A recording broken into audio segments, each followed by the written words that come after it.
பல பேர் பல விதமா பேசிட்டு இருக்கிறான். இவருக்கு நெகோசியேட் பண்ண தெரியல, இவருக்கு பிளாக் மெயில் பண்ண தெரியல, இவர் ராமதாஸ் மாதிரி அரசியல் பண்ண தெரியல. அவன் இங்க நின்று பார்த்தாதான் தெரியும். யூடியூப் சேனல்ல உட்கார்ந்து பேசுறது இல்ல அரசியல். ஆளுங்கட்சி கூட்டணியில் தான் இருக்கிறோம். வடகாடு பிரச்சனைக்கு போராட்டம் நடத்த அனுமதி மறுக்கப்படுகிறது. மதுரை உயர்நீதிமன்ற கிளையில் போய் வழக்கு தொடுத்து அனுமதி வாங்கி இருக்கிறோம். 19ஆம் தேதி என் தலைமையிலே ஆர்ப்பாட்டம் நடக்கப் போகிறது. இன்றைக்கும் சாதி வெறியாட்டத்தை இருதரப்பு மோதல் என்று போடுகிறார். ஒருத்தன் வீட்டுக்குள்ள சும்மா இருக்கிறான், சில சாதி வெறிகள் பூந்து அடிக்கிறான். அது எப்படி கலவரம் மோதல் என்றாகும்? அது ஒடுக்குமுறை, அது தாக்குதல். எழுதும் போதே சொல் ரொம்ப முக்கியமானது. இதை பற்றி பேச தொடங்கினால் நமக்கு பேச்சை நிறுத்த முடியவில்லை. அடிவயிறு அப்படி பற்றி எரிகிறது. இந்த அநீதிகளை வேடிக்கை பார்க்க முடியவில்லை. வாய் சும்மா இருக்கே மாட்டேங்கிறது. இந்த நேரமும் நெருப்பாற்றி நீந்துவதை போன்ற ஒரு போராட்டம். சாதாரணமா சொல்லிட்டு போறாங்க, திமுக 2 சீட்டுக்காக நிற்கிறாரு, 3 சீட்டுக்காக நிற்கிறாரு. இத்தனையோ ஆப்ஷன் இருக்கு. அந்த ஆப்ஷனை நம்ம ஓபன் பண்ணல. வேண்டாம், நம்ம வீட்டு கதவை சாத்திர, நீ உள்ள நுழையாத. சமூக நீதியை பேசக்கூடிய ஒரு கட்சி ஆட்சியில் இருக்கும் போதே இந்த நிலை என்றால், யோகி ஆதித்யநாத் போன்றவர்கள் இங்கே முதலமைச்சராக வந்தால் என்ன நிலையாகும்?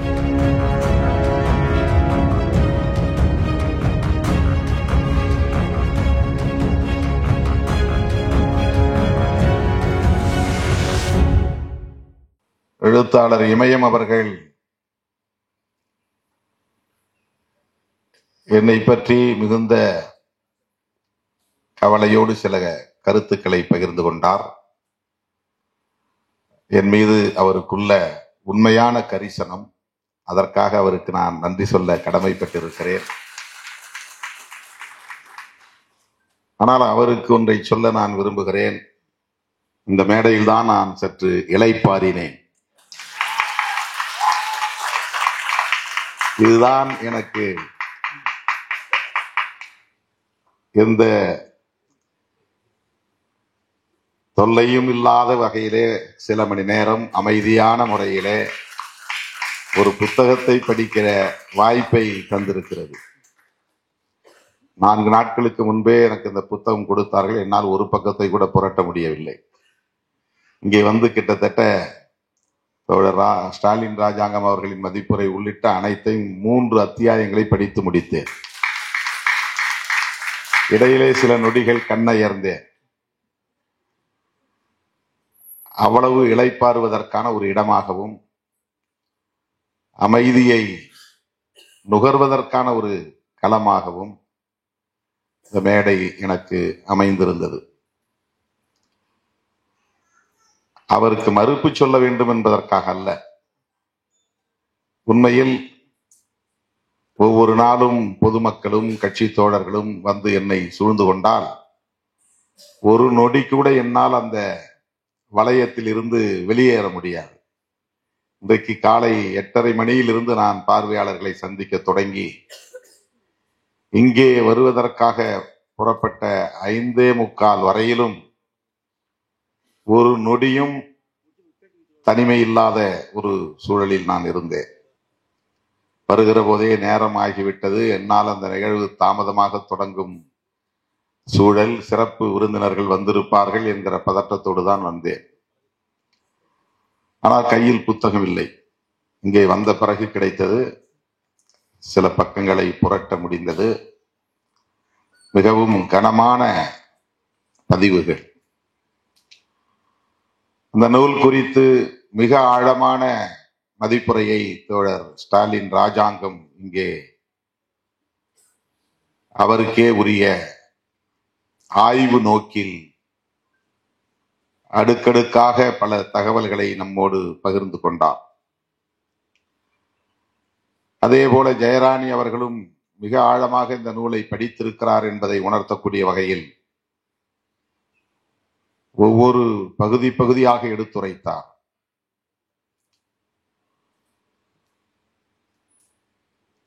எழுத்தாளர் இமயம் அவர்களும்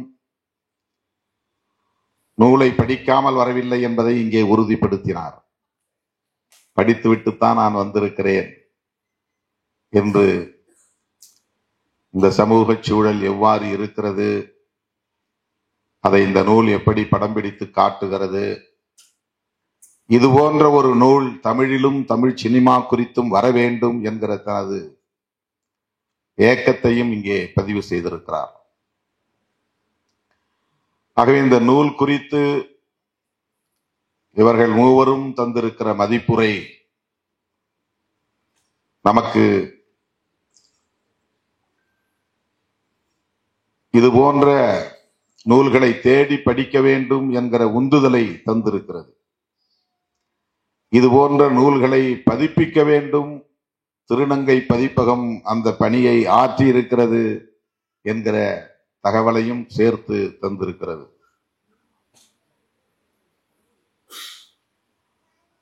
ரோசி என்கிற பாத்திரம் கற்பனை பாத்திரம் அல்ல. அவர் ஒரு கதாநாயகியாக முதலில் தேர்வு செய்யப்பட்டது எப்படி, அவருடைய குடும்ப பின்னணி என்ன என்பது குறித்து பேசுகிற ஒரு நூலாக இது இருந்தாலும், இந்த சமூகம் எந்த அளவுக்கு சாதிய கட்டமைப்பில் இன்னும் ஊறி கிடக்கிறது, முடைநாற்றம் வீசுவதாக இருக்கிறது என்பதை இந்த நூல் திரு மணி குன்னுக்குழி எஸ் மணி அவர்கள் படம் பிடித்து இந்த நூலின் மூலம் படம் பிடித்து காட்டுகிறார். தோழர் இமயம் அவர்கள் சொன்னதை போல இந்த நூலின் மொழிபெயர்ப்பு என்பது இது மொழிபெயர்க்கப்பட்ட நூலா என்று ஐயப்படக்கூடிய அளவுக்கு மிகச் சிறப்பாக அமைந்திருக்கிறது. அதை மூட முடியவில்லை. புரட்டிக்கொண்டே இருக்கக்கூடிய அளவுக்கு எந்த தேக்கமும் இல்லாமல் இந்த நடை தமிழ் மிகச் சிறப்பாக வந்திருக்கிறது. எனக்கு இதை படித்துக் கொண்டிருக்கிற போதே ரோசியின் வரலாற்றை தெரிந்து கொள்ளும் அதே வேகத்தில் டேனியலின் வரலாற்றையும் தேடி படிக்க வேண்டும் என்கிற உந்துதலை தந்தது. அந்த காலத்தில் 1920களில் டேனியல் என்கிற அந்த ஆளுமை பயாஸ்கோப் இருந்த காலத்தில் களரி என்கிற தற்காப்பு கலை குறித்து ஒரு நீளமான படத்தை தயாரிக்க வேண்டும், ஒளியில்லா படத்தை தயாரிக்க வேண்டும் என்கிற ஆர்வத்தின் மிகுதியால் அதை பற்றி அறிந்து கொள்ள தெரிந்து கொள்ள அவர் சென்னைக்கு வந்தது, பம்பாய்க்கு போனது, பல அவமானங்களை சந்தித்தது, பிறகு திருவனந்தபுரம் வந்து அகஸ்தீஸ்வரம் என்கிற இடத்தில் தமக்கு இருந்த சொந்தமான நிலம் 100 ஏக்கரை அப்போது 50,000ற்கு விற்று அவரே ஒரு திரையரங்கத்தை, ஒரு கொட்டகையை, ஒரு கீற்று கொட்டகையை, ஒரு ஸ்டுடியோவை அமைக்க எடுத்துக்கொண்ட முயற்சி, களரி தொடர்பாக ஒரு படம் தயாரிக்க வேண்டும் என்பதை விட அதில் ஒரு கதையையும் இணைக்கலாம் என்று முயற்சி செய்து அதற்கான தயாரிப்பை மேற்கொண்டு அதற்கான பாத்திரங்களை தேடுகிற போது அன்றைய சூழலில் பெண்கள் இது போன்ற பொதுவெளிக்கு வர முடியாது என்கிற நெருக்கடி இருந்த காலத்தில் ஒரு ஆண்மகனையே பெண் வேடமிட்டு நடிக்க வைக்கலாம் என்றெல்லாம் எண்ணிய சூழலில் அவருக்கு ஜான்சன் என்பவர் மூலம் அறிமுகமான ஒரு ஆளுமைதான் ராஜம்மா என்கிற ரோசி. அந்த பெண்மணி ஒரு கூலி தொழிலாளி குடும்பத்தை சார்ந்தவர். புல்லறுத்து விற்பனை செய்து அதன் மூலம் வயிறு கழுவும் ஒரு வறுமையான குடும்பத்தில் தோன்றியவர். அதே வேளையில் புலையர் சமூகத்திற்கென்று இருக்கிற நாட்டுப்புற கலைகளில் ஈடுபாடு கொண்டவர். அதனால் ஜான்சன் என்பவருக்கு அவருடைய அறிமுகம் கிடைத்திருக்கிறது. நாட்டுப்புற கலைகளில் கூட பெண்கள் ஈடுபட முடியாது. ஸ்டாலின் ராஜாங்கம் அவர்கள் தன்னுடைய அணிந்துரையிலே பெண்கள் அந்த காலத்தில் எப்படிப்பட்ட ஒடுக்குமுறைக்கு உள்ளாகி இருந்தார்கள் என்பதை சொல்லுகிற போது ஆண்களே பெண் வேடம் ஏற்று நடிக்கிற நிலை இருந்தது என்பதை சுட்டிக்காட்டுகிறார். அப்படி இருந்த காலத்தில் நாட்டுப்புற கலைகளில் கூட பெண்களை, பெண் பிள்ளைகளை ஈடுபட வைப்பது என்பது எவ்வளவு சவால் என்பதை நாம் அறிவோம். தப்பித்தவறி அந்த குடும்பத்தில் கோலப்பன் என்கிற பவுலோஸ் தந்தை பெயர், குங்கி என்கிற அந்த அம்மையார் அவர்கள் தம்முடைய பிள்ளை இப்படி ஒரு நாட்டுப்புற கலையாக இருக்கிற களரியில் காக்கா ருகலி என்கிற அந்த நாடகத்தில் நடிப்பதற்கு அனுமதித்திருக்கிறார்கள். அந்த கலைத்திறன் அவரிடத்திலே இருக்கிறது என்பதை கண்டுணர்ந்து வேறு எந்த பெண்மணியும், எந்த சமூகத்தை சார்ந்த பெண்மணியும் டேனியலின் கனவை நனவாக்குவதற்கு தயாராக இல்லாத சூழலில் ஜான்சனால் கண்டறியப்பட்ட ஒரு ஆளுமை ரோசி. அவர் முதலில் தயங்குகிறார், பிறகு ஒத்துக்கொள்கிறார். அப்படி ஒரு கதாநாயகி உருவாகிறார் ஒளியில்லா திரைப்படத்தில். அப்போதெல்லாம் எடிட்டிங் கிடையாது. தொடக்கத்திலிருந்து கடைசி வரலும் படத்தை ஒழுங்கா எடுத்தா அது ஒரு முழுமையான படமாகும். நினைச்ச நேரத்தில் நினைச்ச பகுதியை எடுத்துக்கிட்டு பிறகு வெட்டி ஒட்ட முடியாது. அப்போது எடிட்டிங் கிடையாது, வசனம் இல்லை.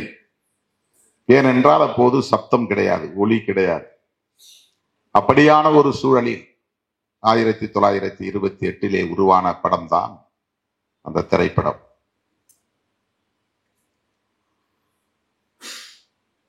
இந்த இடத்தில் நாம் எழுத்தாளர், ஊடகவியலாளர் குன்னுக்குழி எஸ் மணி அவர்களை நெஞ்சார பாராட்ட வேண்டும், அவரை வாழ்த்த வேண்டும்.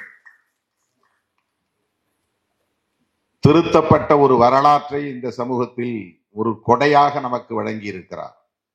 திருத்தி எழுதப்பட்ட வரலாறு, அவதூறுகளை கலைந்தெறிந்து, பொய்யும் புரட்டுகளை உதறி எறிந்து, உண்மை தரவுகளை ஆண்டு கணக்கில் தேடி அலைந்து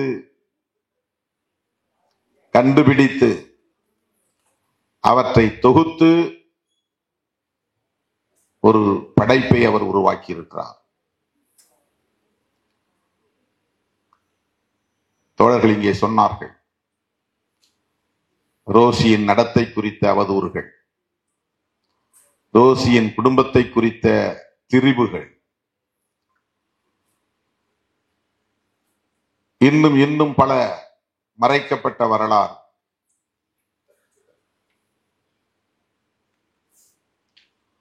வரலாறு எப்படி எழுதப்படுகிறது என்பதை ராஜாங்கம், ஸ்டாலின் ராஜாங்கம் சொல்லுகிறார். அது எப்படியெல்லாம் எழுத்தாளர்களால் அவரவர் விருப்பம் போல நிகழ்கிறது என்கிற போது, ஒன்று விடுபடல், இன்னொன்று இருட்டடிப்பு, இன்னொன்று திரிபு. திரித்து எழுதுவது, திட்டமிட்டே இருட்டடிப்பு செய்வது, போதிய முயற்சி இல்லாமல் தரவுகள் விடுபட்டு போவது ஆகியவற்றால் வரலாறு முழுமையடைவதில்லை. அரைகுறை வரலாறு தான் நம் கைகளில் கிடைக்கின்றன. பாடப்புத்தகங்களில் படிக்கிற வரலாறு கூட முழுமையானது என்று சொல்ல முடியாது. இன்னொன்றையும் சொல்லுகிறார், வரலாற்றுக்கு தரவுகள் மட்டும் போதாது, தரவுகள் மட்டுமே இருந்தால், சரியான தரவுகள், டேட்டாஸ், தரவுகள் மட்டும் இருந்தால் அது முழுமை பெறாது. அதை எப்படி எழுதுகிறவன் வாசிக்கிறான் என்பதையும் பொறுத்து அது அமையும். எழுதப்பட்ட பிறகு எப்படி ஒருவன் வாசிக்கிறான் என்கிற அந்த வாசிப்பு முறையும் அதிலே முக்கியமானது. வாசிப்புக்கான ஒரு கோணம் இருக்கிறது, ஒரு ஆங்கிள். ஒருவன் ஒன்றை எப்படி வாசித்து புரிந்து கொள்கிறான் என்பதும் சேர்ந்ததுதான் ஒரு வரலாற்றின் முழுமைக்கான அடிப்படையாக அமைகிறது என்று சொல்லுகிறார். இந்த இடத்தில்தான் குன்னுக்குழி எஸ் மணி வெறும் ஊடகவியலாளராக இல்லாமல் ஒரு வரலாற்று ஆய்வாளராகவும் இருக்கிறார்.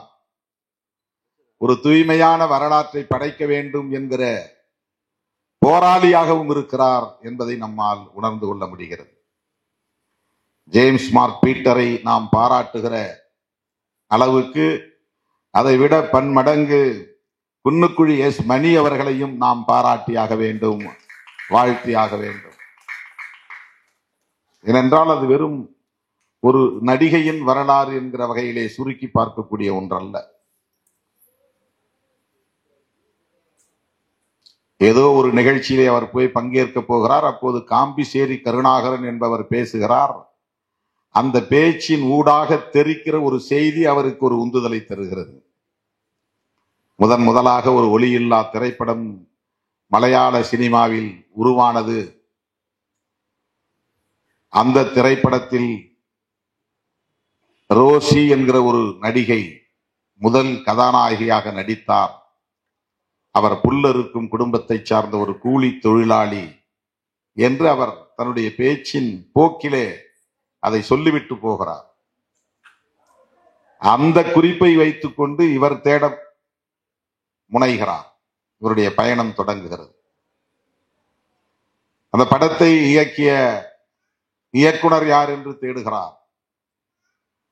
அந்த இயக்குனர் அவர் கண்ட அந்த முதல் காட்சியே நம்மை நெகிழ வைக்கிறது. படுக்கை விரிப்பில்லாத ஒரு கட்டிலில் எழுந்திருக்க முடியாத அளவுக்கு படுக்கையாய் கிடக்கிற டேனியலை போய் பார்த்து தான் ஒரு பத்திரிகையாளன் என்று சொன்னபோது அவர் கண்களில் பிரகாசம் இருந்தது. அப்போது ரோசியை பற்றி கேட்டேன். ரோசியை பற்றி அவரால் ஒரு சில தகவலை மட்டும்தான் சொல்ல முடிந்தது. ஒரு இடத்தை சொல்லி அந்த இடத்தின் மேற்கு பகுதியிலே ஒரு வீட்டில் அவர் குடியிருந்தார் என்கிற தகவல் மட்டும்தான். அதை வைத்துக் கொண்டு அடுத்த நகர்வை எஸ் மணி மேற்கொள்கிறார். அங்கேதான் ஜான்சன் கிடைக்கிறார். இப்படி பல ஆண்டுகள், சொல்ல போனால் சில 10 ஆண்டுகள், ஏறத்தாழ 40 ஆண்டுகள் ஒரு தேடல் என்பது சாதாரணமான ஒன்றல்ல. ஒரு வரலாற்று ஆய்வு என்பது, சமூக பகுப்பாய்வு என்பது நினைத்து பார்க்கவே நமக்கு சிலிர்க்கிறது.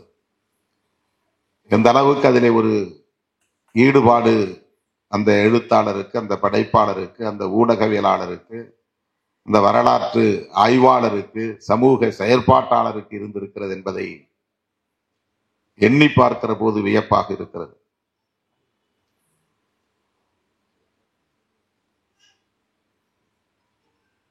முதல் என்பதை எப்படி சிலர் உரிமை கோருகிறார்கள் என்றும் இங்கேயும் பேசினார் ஸ்டாலின் ராஜாங்கம் அவர்கள். அதற்கு மிக அருமையான ஒரு நிகழ்வை எடுத்து உரைத்தார். நாம் பல மேடைகளில் பேசியது. அதன் பிறகு கொருக்குப்பேட்டையிலே இருக்கிற இடுகாட்டில் அந்த பெயர் வரிசை மாற்றம் செய்யப்பட்டது. மொழி போராட்டத்திலே முதலில் 1938 நடந்த இந்திய எதிர்ப்பு போராட்டத்தில் முதலில் களப்பலியானவர் நடராசன். அவருடைய குடும்பம் ராயபுரத்திலே இருக்கிறது என்று தெரிந்து தேடி போய் அந்த குடும்பத்தினரின் வாரிசுகளை சந்தித்து அவர்களோடு நாங்கள் புகைப்படம் எடுத்துக்கொண்டோம் 20-25 ஆண்டுகளுக்கு முன்பு. நான் அப்போது மேடைகளில் பேசுவதுண்டு. முதலில் இறந்தவர் நடராசன் தான். இரண்டாவதாக மார்ச் மாதத்திலே இறந்தவர் தான் தாளமுத்து.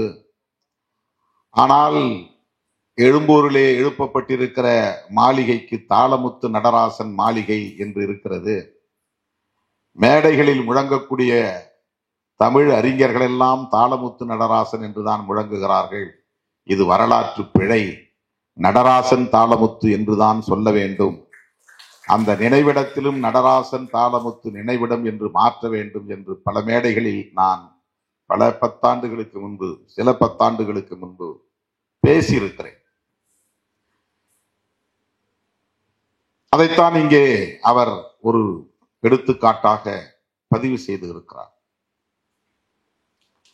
ரோசி அல்ல முதல் கதாநாயகி, ஒரு ஆங்கிலோ இந்திய பெண்மணிதான் என்று கேரளாவில் இருப்பவர்கள் வரலாற்றை திரிக்கிறார்கள் என்று குன்னுக்குழி எஸ் மணி ஆதங்கப்படுவதை இங்கே சுட்டிக்காட்டுகிறார். அதன் பிறகு இன்னொரு பெண்மணியை, கமலம் என்கிற நடிகை, பேசும் படம் வந்த பிறகு நடித்த முதல் நடிகை, அதனால் அதுதான் முதல் கதாநாயகி, அந்த அம்மையார் தான் முதல் கதாநாயகி என்று வரலாற்றை திரிக்கிறார்கள். நான் இப்போது மேடைகளில் பேசுவேன். எனக்கு பின்னால் இனி யாராவது ஒருவன் கட்சி தொடங்கினால் கூட அவன் பெயரை முன்னாலே போட்டு என் பெயரை கடைசியிலே போடுவார்கள் ஊடகங்களில்.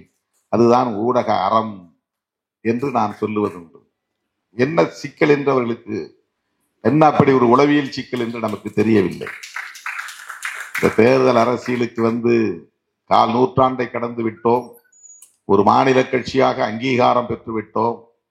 ஆனாலும் கூட ஒரு அறிக்கையை எழுதுகிற போது அதிலே கூட ஒரு புரோட்டோகால் என்பதை அவர்கள் நடைமுறைப்படுத்துவதில்லை. இதுல என்ன பெரிய வேடிக்கை என்றால், கேரளாவிலே இருக்கிற நாயர் என்கிற சமூகம் நம்பூதிரிகளால் கீழ்ச்சாதி என்று நடத்தப்படுகிற ஒரு சமூகம். ஆனால் அவர்களுக்குள்ளே மேல் சாதி என்கிற உளவியல் கட்டமைக்கப்பட்டிருக்கிறது. நான் சமூகத்தில் நிலவுவதை சொல்லுகிறேன். எனக்கு அதில் எந்த நம்பிக்கையும் கிடையாது. உயர்வு தாழ்வு என்பதில் எனக்கு ஒருபோதும் நம்பிக்கை கிடையாது. பிறப்பால் உயர்வு தாழ்வு என்பதை ஒருபோதும் நாம் நினைத்ததே இல்லை. அப்படி ஒரு இன்ஃபீரியாரிட்டி என் வாழ்நாளில் எனக்கு ஏற்பட்டதே இல்லை. நான் கூட ஒரு மேடையிலே பேசுவேன். பொருளாதாரத்தில் என்னை விட ஒருவன் உயர்ந்தவன் இருக்கலாம், கல்வியால் என்னை விட ஒருவன் உயர்ந்தவன் இருக்கலாம், வேறு ஆற்றல்களால், எழுத்தாற்றல், பேச்சாற்றல் போன்றவற்றால் என்னை விட ஒருவன் உயர்ந்தவன் இருக்கலாம். ஆனால் பரப்பால் ஒருவன் உயர்ந்தவன் என்று எவனும் இல்லை. அதை நான் ஏற்க மாட்டேன் என்று சொல்லியிருக்கிறேன். ஆகவே கேரளாவில் இருக்கிற சமூகத்தில் மிக உயர்ந்தவர்கள் என்று நம்பூதிரிகள் தான் கருதுகிறார்கள். பார்ப்பனர்களிலேயே நாங்கள் தான் உயர்ந்தவர்கள் என்று கருதுகிற ஒரு உளவியல் மேலாதிக்க போக்கு அவர்களிடத்தில் இன்றைக்கும் இருக்கிறது. இந்தியாவின் குடியரசுத் தலைவராக இருந்த ஆர் வெங்கட்ராமன் அவர்கள் ஒரு முறை கேரளாவுக்கு போயிருந்த போது, ஒரு கோவிலுக்குள்ளே நுழைந்த போது, ஆடையை கழற்றிவிட்டு உள்ளே வாருங்கள் என்று சொன்னதாக நாம் ஏடுகளில் படித்திருக்கிறோம்.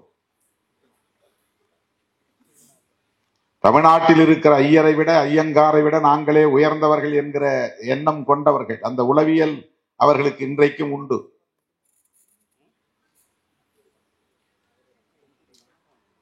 வர்ணாசிரம தர்மம் அதைத்தான் சொல்லுகிறது. பார்ப்பனர்கள் தான் உயர்ந்தவர்கள், மற்ற அனைவருமே கீழானவர்கள் என்பதுதான்.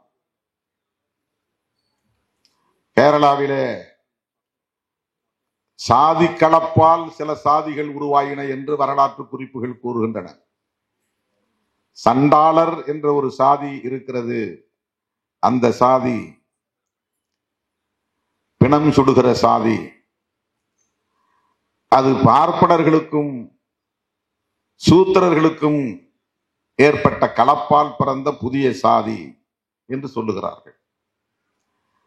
நாயரே சூத்திரர் என்பதுதான் கேரளாவின் சமூக படிநிலை.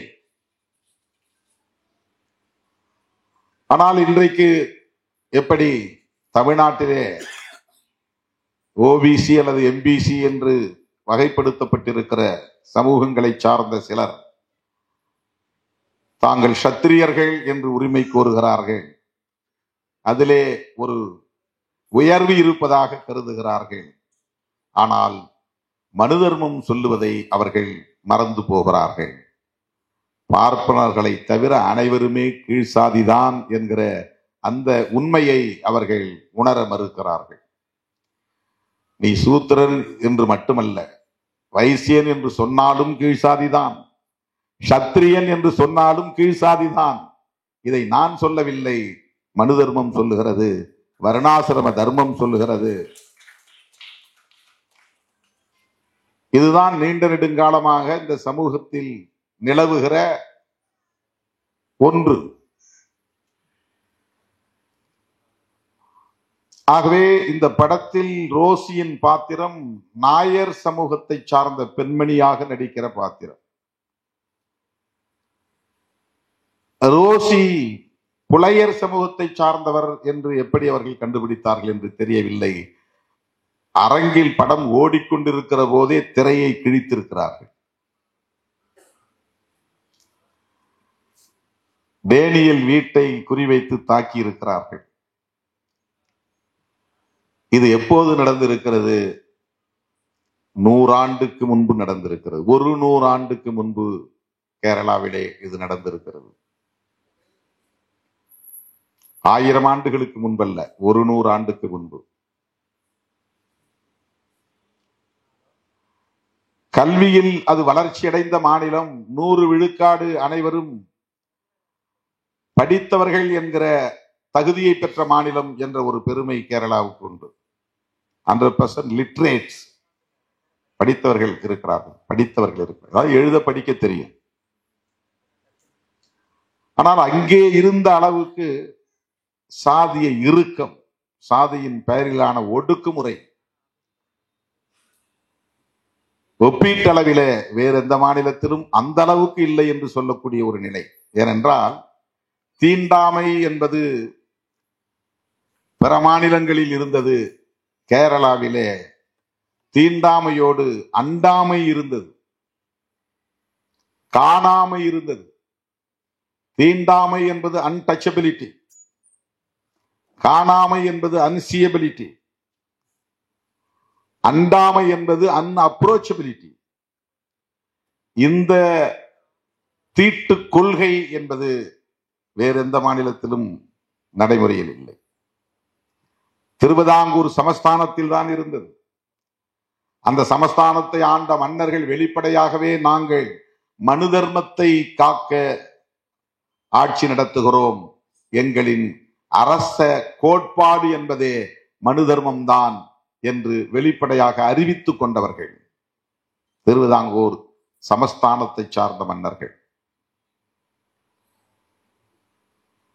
பார்த்தாலே தீட்டு, போய் குளிக்கணும் மற்ற சாதிக்காரன், அப்படி சில சமூகங்களை ஒடுக்கி வைத்திருந்தார்கள். அந்த சாதிக்காரன் என் கண்ணு முன்னால பட்டுட்டான், எனக்கு தீட்டுப்பட்டு போச்சு. 400 கஜ தூரம் ஒரு சாதிக்காரன் நின்று பேச வேண்டும். அவன் 399 கஜம், 1 கஜம் தாண்டி வந்தால் தீட்டுப்பட்டு விடும். கேரளாவிலே தீயபாடு என்ற ஒரு இடம் இருக்கிறது. அந்த இடத்தில் தீயர்கள் என்கிற சாதியை சார்ந்தவர்கள் நின்று பேச வேண்டும். அந்த இடத்தில் தான் நின்று பேசணும், நாயர் சமூகத்தினரிடம் அல்லது பிற உயர்ந்த சமூகத்தினரிடம். அதை தாண்டி ஒரு தப்படி அவன் அடியெடுத்து வைத்தால் கூட அவனுக்கு தீட்டுப்பட்டு விடும். திருவிதாங்கூர் சமஸ்தானத்தில் இது போன்ற தீண்டாமை கொடுமைகள், அண்டாமை கொடுமைகள், காணாமை கொடுமைகள் இருந்தன என்பதையும் தாண்டி பெண்கள் மாறாப்பு துணி போடக்கூடாது என்கிற கெடுபிடி இருந்தது. சிறுமிகளாக இருந்தாலும் வயதில் மூத்த மூதாட்டிகளாக இருந்தாலும் அவர்கள் உடலில் மேல் பாகத்தை மூடக்கூடாது என்கிற கொடுமை இருந்தது. அதைவிட கொடுமை பெண்மணிகளின் மார்பகத்திற்கு வரி விதிக்கிற கொடுமை இருந்தது. எவ்வளவு குரூரம் நிறைந்த ஒரு சமூகமாக அது இருந்திருக்கிறது என்பதை நினைத்து பார்க்கவே நமக்கு படபடக்கிறது, பதறுகிறது. அப்படிப்பட்ட ஒரு சமூக கட்டமைப்புக்குள்ளே டேனியல் எவ்வளவு துணிச்சலாக புலையர் என்கிற ஒரு சமூகத்தை சார்ந்த பெண்மணியை கதாநாயகி ஆக்குகிற நடவடிக்கையை மேற்கொண்டிருக்கிறான். டேனியலுக்கு நாம் இந்த நேரத்தில் ஒரு சல்யூட் அடிக்க வேண்டும், பாராட்ட வேண்டும். அதுவே ஒரு புரட்சிகர பார்வை. அவனுக்கு அந்த சகோதரத்துவ பார்வையை தந்தது அவன் உள்வாங்கிக் கொண்ட கிறித்துவம். அவன் ஒரு சனாதன சக்தியாகவே இருந்திருந்தால் அந்த துணிச்சல் வந்திருக்காது. அவனை பக்குவப்படுத்தியது, பண்படுத்தியது அவன் ஏற்றுக்கொண்ட கிறிஸ்தவம். கிறிஸ்தவத்தின் உயிர் மூச்சு கோட்பாடு சகோதரத்துவம், இஸ்லாத்தின் உயிர் மூச்சு கோட்பாடு சகோதரத்துவம், பௌத்தத்தின் உயிர் மூச்சு கோட்பாடு சகோதரத்துவம். உலகத்தில் தோன்றிய எல்லா மதங்களும் சகோதரத்துவத்தை தான் உயர்த்தி பிடிக்கின்றன. பாழாய் போன இந்த மண்ணில் தான் சகோதரத்துவமே பகை என்கிற ஒரு கருத்தியல் வளர்ந்து நிலை பெற்று இருக்கிறது. பரப்பின் அடிப்படையில் உயர்வு தாழ்வு என்பதை உயிர் மூச்சு கோட்பாடாக கொண்டிருக்கிற ஒரு சமூக கட்டமைப்பாக இது இருக்கிறது.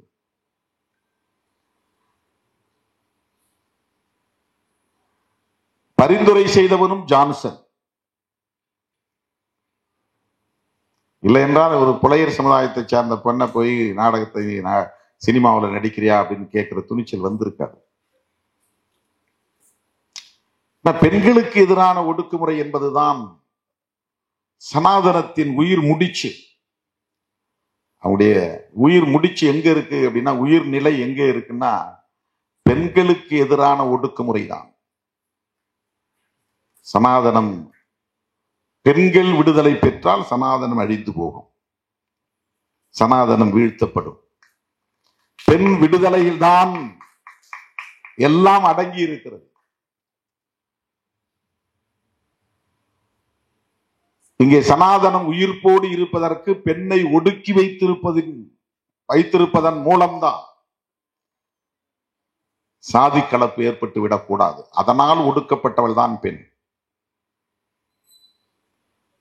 சாதி கலப்பு ஏற்படும் என்ற நிலை வந்தால் ஹானர் கில்லிங், ஆணவ கொலை, சாதி கலப்பு ஏற்பட்டு விடக்கூடாது. எனவே பெண்ணை ஒடுக்கிவை, முடக்கிவை, பதுக்கிவை, அடக்கிவை, கட்டுப்பாட்டுக்குள் வை. அவளின் ஒவ்வொரு அசைவையும் கண்காணிப்பு செய்.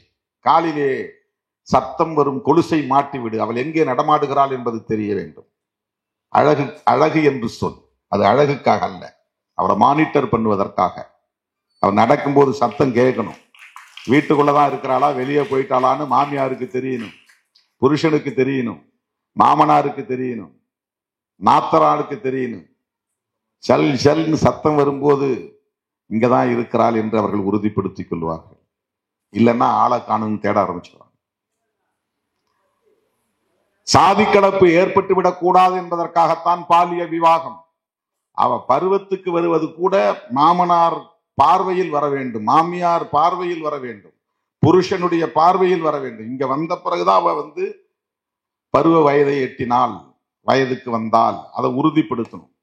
அங்க பிறந்த இடத்துல வயதுக்கு வந்தான்னா அங்க என்ன நடந்தது நமக்கு தெரியாது. இங்க வயதுக்கு வந்தாங்கிறத நாம் பார்க்கணும், நாம் உறுதிப்படுத்தணும். மாமனாருக்கு தெரியணும், மாமியாருக்கு தெரியணும், புருஷனுக்கு தெரியணும், நாத்தனாவுக்கு தெரியணும், கூட பிறந்தவங்களுக்கு தெரியணும். ஆமா, அந்த பொண்ணு 7 வயசுல இங்க வந்துருச்சு, 8 வயசு 9 வயசுல வயசுக்கு வந்துச்சு, அதுக்கு பிறகு எங்க கண்காணிப்புல தான் இருக்கு. அந்த பெண் தவறான உறவுக்கு வாய்ப்பே இல்லை. அதனால் அவளுக்கு பிறக்கிற பிள்ளைகள் என் மகனுக்கே பிறந்தது என்று அவன் உறுதி செய்ய விரும்புகிறான். நான் சேர்க்கிற கோடிக்கணக்கான சொத்தும் என் வாரிசுக்கே போய் சேர வேண்டும், அது என் வாரிசுதான் என்று நான் உறுதிப்படுத்த வேண்டுமானால் என் வீட்டுக்கு வருகிற மருமகள் என் மகனோடு மட்டுமே உறவாடியவளாக இருக்க வேண்டும் என்று உறுதிப்படுத்துவதற்குத்தான் பால்ய விவாகம். சிறுமி திருமணம், குழந்தை திருமணம், இதுவெல்லாம் வேறு எந்த சமூகத்திலும் கிடையாது. இந்த கலாச்சாரம் வேறு எந்த மதத்திலும் கிடையாது. உலகம் முழுவதும் பெண்களை ஒடுக்கி வைக்கிறார்கள் என்பது உண்மைதான். ஆனால் பால்ய விவாகம் என்கிற கலாச்சாரம் வேறு எந்த மதத்திலும் கிடையாது. கற்பு என்கிற கோட்பாடு வேறு எந்த மதத்திலும் கிடையாது. ஆனால் எல்லா நாடுகளிலும் பெண்களை 2ஆம் தர குடிமக்களாக அடிமைப்படுத்தி வைத்திருக்கிறார்கள் என்பதிலே யாருக்கும் மாற்று கருத்தில்லை. இதுவெல்லாம் மிகவும் நுட்பமான ஒடுக்குமுறை. மிக மிக நுட்பமான ஒடுக்குமுறை. எத்தனை சாதிகள் வேண்டுமானாலும் இருக்கலாம், ஆனால் சாதி கலப்பு ஏற்பட்டு விடக்கூடாது என்பது சனாதனத்தின் உச்சமான ஒரு குரூரம். அது மிக உச்சமான குரூரம். அது அதனால் சதி வழக்கம் என்ற ஒன்று நடைமுறையில் இருந்தது. உலகத்தில் வேறு எந்த சமூகத்திலும் இல்லாத ஒரு வன்கொடுமை அது. கணவன் இறந்த பிறகு மனைவி வாழ்ந்தால் அவள் உறுதிப்பாட்டோடு இருப்பாள் என்பதற்கு உத்தரவாதம் இல்லை. அவளை யாரும் பிறகு கண்காணிக்க முடியாது. எனவே கணவனோடு சேர்த்து எரித்து விட்டால் அவள் பத்தினியாய் மாய்ந்தாள் என்று அவளுக்கு ஒரு கோவிலை கட்டிவிடலாம் சதி மாதா. அவள் விருப்பம் இல்லாமலேயே அவளை தூக்கி கட்டையிலே போட்டு எரிக்கிற வழக்கம் உலகத்திலேயே வேறு எந்த சமூகத்திலும் கிடையாது. பெண்களுக்கு எதிரான ஒடுக்குமுறை என்பதுதான் சனாதனத்தின் உயிர் முடிச்சாக இருக்கிறது. இது தலைவிரித்தாடிய ஒரு பரப்பு, கொட்டமடித்த ஒரு பரப்பு, கேரள பரப்பு, திருவிதாங்கூர் சமஸ்தானம் என்பதாகும்.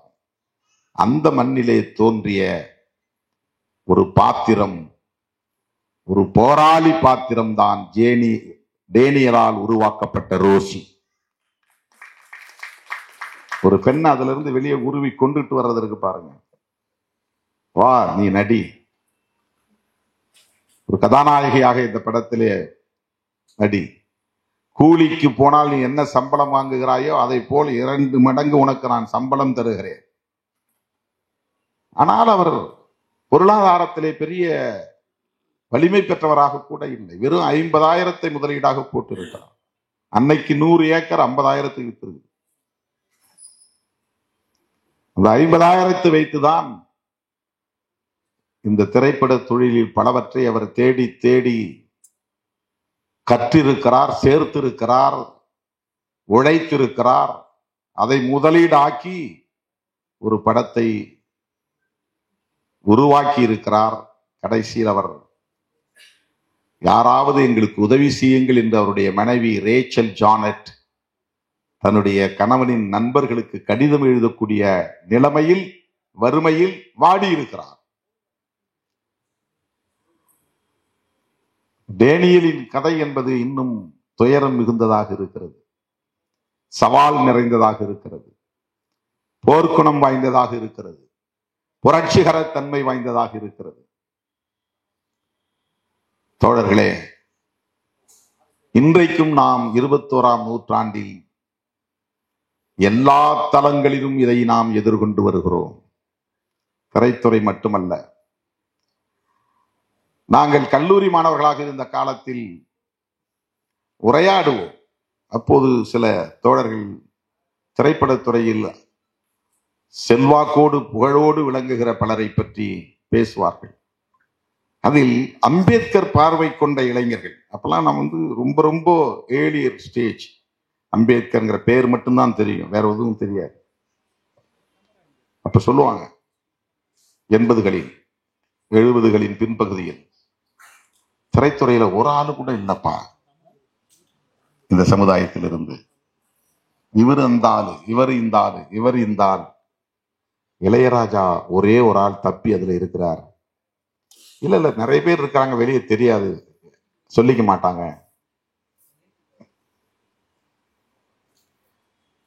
தம்முடைய சமூக அடையாளம் வெளியே தெரிந்தால் தன்னுடைய தொழில் பாதிக்கப்பட்டு விடும், தன்னுடைய இருப்பு சீர்குலைந்து விடும், கேள்விக்குள்ளாகிவிடும் என்கிற அச்சத்தில் திரைத்துறையிலும் சிலர் ஒளிந்திருக்கிறார்கள், மறைந்திருக்கிறார்கள், பெயரை சொல்லாமல் வேறு பெயரை வைத்திருக்கிறார்கள். எப்படி டேனியல் ராஜம்மா என்று வைத்தால் கண்டுபிடித்து விடுவார்கள் என்று ரோசி என்று பெயர் வைத்திருக்கிறார். அப்படி திரைத்துறையில் பல பேர் பெயர் மாற்றம் செய்து உள்ளே இருக்கிறார்கள் என்று சொல்வார்கள். யார் நமக்கு தெரியாது. தலைநகர் சென்னையில் அப்படி பல பேர் பெயர் மாற்றம் செய்து வீடு வாடகைக்கு எடுத்து தங்கி இருக்கிறார்கள் என்பதை நாம் பார்த்திருக்கிறோம். புரட்சியாளர் அம்பேத்கர் அவர்கள் மாணவர் விடுதியிலே பெயர் மாற்றம் செய்து வேறு சமூகத்தின் பெயரை சொல்லி தங்கி இருந்து பிறகு கண்டுபிடித்து அவரை தாக்கி வெளியே அனுப்பி இருக்கிறார்கள். அம்பேத்கருக்கும் அது நிகழ்ந்திருக்கிறது, நம்முடைய வாழ்விலும் அது நடந்திருக்கிறது, ரோசிக்கும் அது நடந்திருக்கிறது. அதனால்தான் பெயர் மாற்றம். கோபி நயினார் இங்கே பேசுகிற போது சொன்னார், அந்த திரைத்துறையில் ஒரு ரோசி என்றால் இங்கே அரசியல் தளத்தில் நமக்கு ஒரு ரோசி எழுச்சி தமிழராக இருக்கிறார் என்று சொன்னார். இது பெண்பார் குறியீடாக சொன்னார் என்றாலும் கூட அதனுடைய பொருள் என்னவென்றால், இவருடைய வரலாறும் இங்கே இருட்டடிப்பு செய்யப்படுகிறது, அவருக்குரிய முக்கியத்துவம் தர மறுக்கப்படுகிறது, அவருக்கான அங்கீகாரம் இங்கே முழுமையாக கிடைக்கவில்லை, அவரும் அத்தகைய தாக்கத்திற்கு பாதிப்புக்கு ஆளானவர் என்கிற பொருளிலே சொன்னார். ஆங்கிலத்திலே ரைஸ் என்றால் எழுச்சி என்று பொருள், ரோஸ் என்றால் எழுந்தது என்று பொருள். திருமாவளவனை எழுச்சி தமிழர் என்று சொல்லுவதனால் அந்த எழுச்சியின் அடையாளமாக அவர் ரைஸ் ரோஸ் ரோஸ் என்கிற பொருளிலே ரோசி என்று சொன்னாரோ என்று நான் எண்ணிக்கொண்டேன். அதுவும் ஆண்பார் குறியீடுதான். ரைசிங் அது ரைஸ், அதுல பாஸ்ட் டென்ஸ் வந்து ரோஸ். எழுச்சி பெற்று விட்டோம், மாநில கட்சியாக அங்கீகாரம் பெற்று விட்டோம். அதுக்கு 25 ஆண்டுகள் பிடித்திருக்கிறது. ஒரு இயக்கத்தை ஒரு மாநில கட்சியாக அங்கீகாரம் பெறுவதற்கு பல பேர் பல விதமா பேசிட்டு இருக்கிறாங்க. இவருக்கு நெகோசியேட் பண்ண தெரியல, இவருக்கு பிளாக்மெயில் பண்ண தெரியல, இவர் ராமதாஸ் மாதிரி அரசியல் பண்ண தெரியல. அவன் இங்க நின்று பார்த்தாதான் தெரியும். ஒரு இயக்கத்தை தொடங்கி மக்களை திரட்டி ஒரு பொதுக்கூட்டம் போட்டு ஒரு பேரணியை நடத்தி அதுல வரக்கூடிய நெருக்கடிகளை எல்லாம் சந்தித்து பார்த்தால்தான் தெரியும். சும்மா இல்ல அரசியல்ங்கிறது. யூடியூப் சேனல்ல உட்கார்ந்து பேசுறது இல்ல அரசியல். ஆளுங்கட்சி கூட்டணியில் தான் இருக்கிறோம். வடகாடு பிரச்சனைக்கு போராட்டம் நடத்த அனுமதி மறுக்கப்படுகிறது. மதுரை உயர்நீதிமன்ற கிளையில் போய் வழக்கு தொடுத்து அனுமதி வாங்கி இருக்கிறோம். 19ஆம் தேதி என் தலைமையிலே ஆர்ப்பாட்டம் நடக்கப் போகிறது.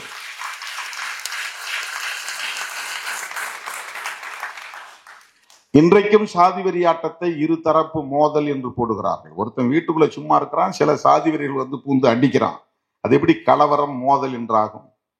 அது ஒடுக்குமுறை, அது தாக்குதல். எழுதும் போதே சொல் ரொம்ப முக்கியமானது. ஒடுக்கப்பட்ட மக்களின் மீது நடத்தப்பட்ட தாக்குதலில் அவர்கள் பாதிக்கப்பட்டார்கள். இவன் திரண்டு போய் அவன் திரண்டு போய் ஒரு பொது இடத்துல மோதிக்கல. 2 பேரும் சமமா இருந்து தாக்கி கொண்டால்தான் மோதல். ஒருவன் சிறுபான்மையாக இருக்கிறான், இன்னொருவன் பெரும்பான்மையாக இருக்கிறான். ஒருவன் சட்டத்துக்கு கட்டுப்படுகிறான், இன்னொருவன் சட்டத்தை மீறுகிறான், ஒடுக்குமுறை செய்கிறான் என்றால் அதற்கு பெயர் ஒடுக்குமுறை தான். அது தாக்குதல். 2 பக்கமும் கேஸ். அடிபட்டு மருத்துவமனையிலே காயம்பட்டு அறுவை சிகிச்சை செய்து தையல் போட்ட நிலையிலே படுத்திருப்பவன் மீதும் வழக்கு, தாக்கியவன் மீதும் வழக்கு. ஆக இந்த பிரச்சனையை வெறும் சட்டம் ஒழுங்கு பிரச்சனையாகத்தான் பியூரோக்ராட்ஸ் பார்க்கிறார்கள். இது ஒரு சாதிய ஒடுக்குமுறை, அதனால் அதை தடுத்து நிறுத்த வேண்டும், ஒடுக்குமுறை செய்தவர்கள் மீது நடவடிக்கை எடுக்க வேண்டும் என்கிற பார்வை அதிகார வர்க்கத்திடம் இல்லை. ஏதோ அப்பப்ப சில நேரங்களில் நீதிமன்றத்திலேயும் சில நீதிமான்கள், உண்மையான நீதிமான்கள் இருக்கிறார்கள். மதுரையில் ஒரு நீதிபதி கேட்டிருக்காரு, வடகாடுல பிரச்சனை நடந்துச்சுல, ஏன் ஐஏஎஸ் ஐபிஎஸ் அதிகாரிகள் போகல, கலெக்டர் ஏன் போய் பார்க்கல, எஸ்பி ஏன் போய் பார்க்கல? எப்போவாது அப்படி சில பேர் நீதிமன்றத்தில் உரிமைக்கு குரல் எழுப்பக்கூடியவர்கள் இருக்கிறார்கள். இன்னைக்கு போயிருக்கிறாங்க வடகாட்டுக்கு, நேத்தோ இன்னைக்கு போயிருக்கிறாங்க. எந்த சாதிய வன்கொடுமையிலும் எந்த ஒரு மாவட்ட ஆட்சியரும் பாதிக்கப்பட்ட மக்களை போய் பார்த்து ஆறுதல் சொன்னதாக சரித்திரமே இல்லை, சான்றுகளே இல்லை. 21ஆம் நூற்றாண்டிலும் இது தொடர்கிறது. இப்படிப்பட்ட இந்த சமூக கட்டமைப்பில் அதிகார வர்க்கத்திற்குள்ளேயும் இருக்கிற சாதியம், சாதிய மேலாதிக்கம் கோலோச்சக்கூடிய இந்த சூழலில் அங்குலம் அங்குலமாக போராடி போராடி ஒரு இயக்கம் இன்றைக்கு ஒரு மாநில கட்சியாக அங்கீகாரம் பெற்றிருக்கிறது என்றால் 5 முறை தமிழ்நாட்டை ஆண்டதற்கு சமம் விடுதலை சிறுத்தைகள் கட்சி ஒரு மாநில கட்சியாக அங்கீகாரம் பெற்றிருப்பது என்பது. ஒவ்வொன்றும் விவரிக்கணும் மணிக்கணக்கில் போவோம். ஏற்கனவே ரொம்ப லேட் ஆயிடுச்சுன்னு எழுத்தாளர் இமயம் ரொம்ப கடுமையான கோபத்தில் இருக்கிறார். அண்ணனுக்கு ரொம்ப தொல்லை கொடுக்குறீங்க அப்படின்ட்டார். உண்மையிலே என் மேல கரிசனம் உள்ளவர். பார்க்கிற போதெல்லாம் ரொம்ப வருத்தப்படுவார். அண்ணன் ரெஸ்ட் எடுங்கப்பாரு. கால் வலிக்குதான் வந்தவொடனே கேட்டார். நிற்கும் போது ஒரு வலி இருக்குது, படுக்கும் போது வேற ஒரு வலி இருக்குது. காலை நீட்டி படுக்கும் போது அவ்வளவு கடுமையான வலி இருக்குது. நேற்று நான் 2:30 மணிக்கு வந்தேன். 4 மணி வரை எனக்கு தூக்கம் வரல. வலது காலை இடது காலில் போட்டு தேய்க்கிறேன், இடது காலை எடுத்து வலது காலில் போட்டு தேய்க்கிறேன். வலி அப்படி ஒரு வலி. ஏன்னா மணிக்கணக்கில் நின்று பேசுறேன். காலையில 1.5 மணி நேரம் விழுப்புரத்துல திருச்சியில பேசினேன், மாலையில 1.5 மணி நேரம் விழுப்புரத்துல பேசினேன். ஒரே நாள்ல 2 இடத்துல கூட்டம். அது மட்டும் இருந்தா போதாது. போட்டு இந்த பக்கம் ஒரு 1000 கிலோ 10 பேர், இந்த பக்கம் ஒரு 1000 கிலோ 10 பேர், இந்த பக்கம் ஒரு 1000 கிலோ 10 பேர்னு போட்டு நெருக்கிறான். ஒரு 4 டன் எடையை நான் தள்ளி பேலன்ஸ் பண்ணி நின்று நடந்து போகணும். நான் அதுக்கு ஒரு தெம்பு தேவைப்படுது, எலும்புல சக்தி தேவைப்படுது. ஆனா வெறும் சோறு ரசம் தான் சாப்பிட்றேன். காய்கறி கூட நான் எடுத்துக்கிறது இல்லை. உண்மையிலே என் மீது அவருக்கு ஒரு கரிசனம் உண்டு, எல்லோருக்கும் உண்டு. இதை பற்றி பேச தொடங்கினால் நமக்கு பேச்சை நிறுத்த முடிவதில்லை. அடிவயிறு அப்படி பற்றி எரிகிறது. இந்த அநீதிகளை வேடிக்கை பார்க்க முடியவில்லை. வாய் சும்மா இருக்க மாட்டேன்கிறது. இதையெல்லாம் பேசுகிற போது எதையாவது கடினமான சொற்களை கையாண்டு விடுவோமோ என்கிற பயம் வருகிறது. அவ்வளவு அநீதி, அவ்வளவு கொடுமை, அவ்வளவு நெருக்கடி. இந்த நேரமும் நெருப்பாற்றில் நீந்துவதை போன்ற ஒரு போராட்டம். சாதாரணமா சொல்லிட்டு போறாங்க, திமுக 2 சீட்டுக்காக நிக்கிறாரு, 3 சீட்டுக்காக நிக்கிறாரு. எத்தனையோ ஆப்ஷன் இருக்கு. அந்த ஆப்ஷன்ல நம்ம ஓபன் பண்ணல. வேண்டாம், நம்ம வீட்டு கதவை சாத்துற, நீ உள்ள நுழையாத, உள்ள நுழையாத. ஏன்? ஒரே பிரச்சனை தான். உண்மையான அம்பேத்கரின் பிள்ளைகளாக இருப்பதனால், உண்மையாகவே பெரியாரின் மாணவர்களாக இந்த களத்திலே நிற்பதனால், சனாதன சக்திகள் இங்கே வலுப்பெறுவதற்கு நாம் கிஞ்சித்தும் இடம் கொடுத்து விடக்கூடாது என்கிற அந்த கவலைதான். தற்காலிகமாக எனக்கு ஏற்படுற நட்டத்தை பற்றி நான் கவலைப்படவில்லை. 4, 8, 10, 6 சீட்டை 10 சீட்டை ஆக்கிட்டா நான் ஆட்சியை பிடிச்சிட முடியுமா என்ன? முடியாது. சரி, 10 சீட்டை 15 சீட்டா வாங்கி ஜெயிச்சு போனோம்னா ஆட்சியை பிடிச்சிட முடியுமா? அப்பவும் ஒரு எதிர்கட்சி மாதிரி தான் வேலை செய்ய முடியும்.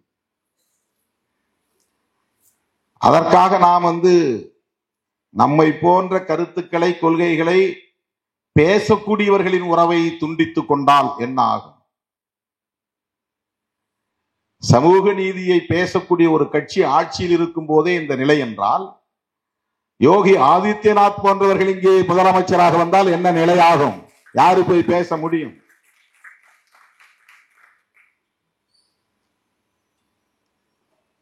போராட முடியுமா? உரிமையை பேச முடியுமா? நேரம் வாங்கி உட்கார்ந்து இப்படி பிரச்சனை இருக்கிறது என்று விஜிலன்ஸ் அண்ட் மானிட்டரிங் கமிட்டியில பேச முடியுமா? பேச விடுவார்களா? தோழர்களே, இந்த நாவலை படிப்பது ரோசியை தெரிந்து கொள்வதற்காக அல்ல, இந்த சமூகத்தை புரிந்து கொள்வதற்காக. அதிலிருந்து எழுகிற கோபம் என்பது அங்கே இருக்கிற நாயர் சமூகத்திற்கு எதிராக அல்ல, இங்கே நிலை பெற்றிருக்கிற சனாதன தர்மத்திற்கு எதிராக. அந்த உணர்வை பெறுவதற்கான உந்துதலை தரும் ஒரு படைப்பாக இது இருக்கும் என்று சொல்லி இந்த வாய்ப்புக்கு நன்றி கூறி முடிக்கிறேன். நன்றி, வணக்கம்.